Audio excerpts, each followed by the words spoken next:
So the question is, what are some ways that I can get up off the floor without using my hands? So first, let's do a little bit of mobility to warm up our muscles. So you'll need a little lacrosse ball and a stool or a bench.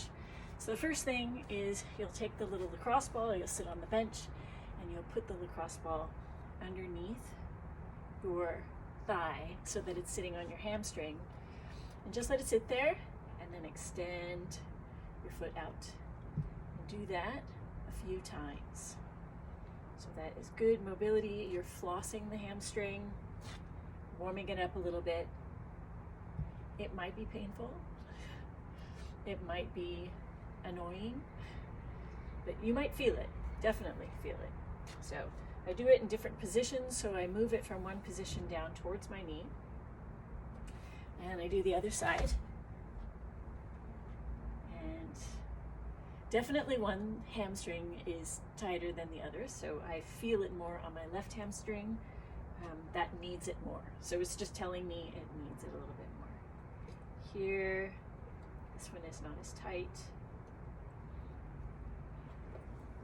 And this bit. So I warm up doing some flossing.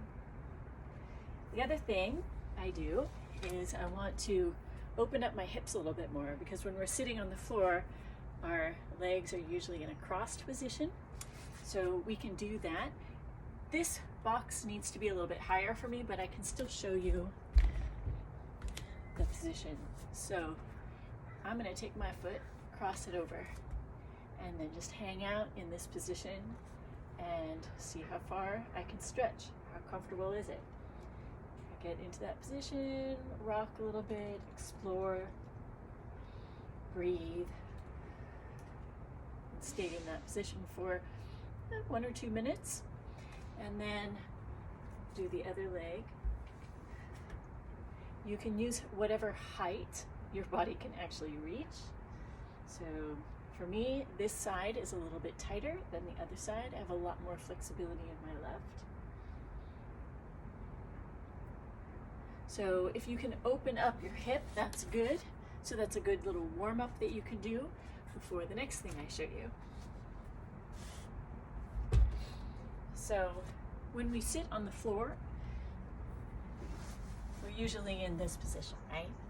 So we can practice that cross-legged position.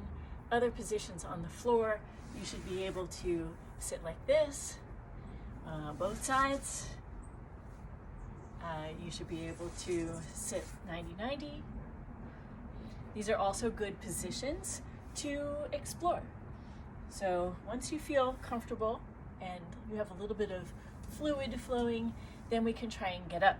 So kind of the end all be all, the best one you should be able to come up from the cross-legged position.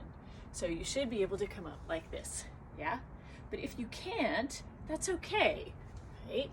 So you can also use a little bit of momentum. I like to use an Aikido practice of rolling. So when you roll, you're gonna roll on the outside edge of your spine, not directly on your spine. So the way to do that is to have your legs in this. If you can practice this or practice this, it's a way of sitting. So it's a good thing to practice. So I'll have one leg tucked and one leg is out. And I'm just gonna have my arms out.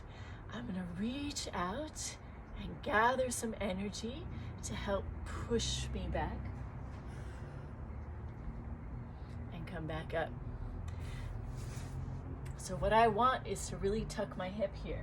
So I'm tucking my hip, I'm rounding my back, and I'm rolling from this hip across my spine to this shoulder. So that's what I'm doing. So I'm gonna gather, breathing in and out, in and out. And I keep that left leg tucked for me for now.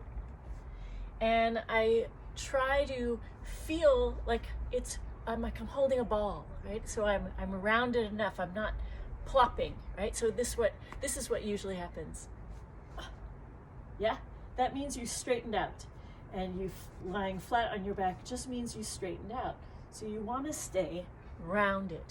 So you can round your hip. Yeah, I don't want to bring my arms back because then I'm also going to land flat. So everything is forward, like I'm holding a ball.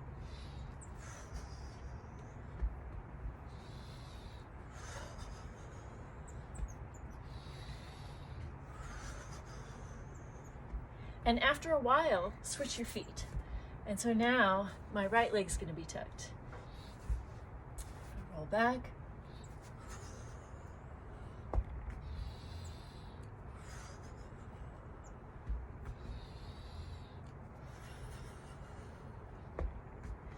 Now, you want to practice the rolling, get used to it, it'll make your spine nice and fluid.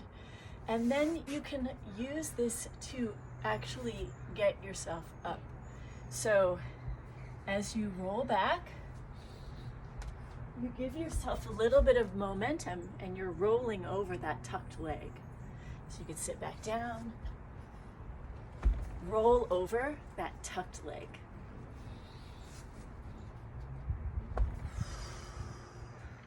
From here, you're in the perfect standing position. So I can tuck my back foot, and then from here, I can stand up using a split squat. To get down, it's the same thing. I get into my split squat, I bring my leg down, I tuck, and then I can sit back down. And that's how you can get up from the floor.